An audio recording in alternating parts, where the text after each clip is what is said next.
India A एवं India B मध्य Duleep Trophy द्वितीय मैच खेल जाइछि।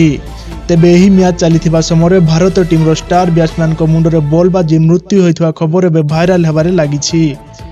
तेबे किए से युव बैट्समैन तांको मुंडरे बॉल बाजी सिना तांको मारी दिया जाइछि। जानिया पई वीडियो को शेष पर्यंत देखंतु।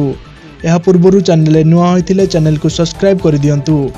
रविवार दिन इंडिया ए एवं इंडिया बी मध्य Duleep trophy high voltage match खेल जाइथिला।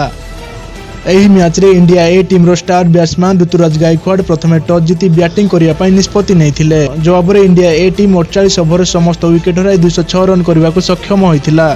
तेबे एही मैच रे इंडिया बी team star batsman Saurabh Markande को मुंडरे बॉल बाजिथिला एवं तांको मेडिकल रे भर्ती कर जाइथिला।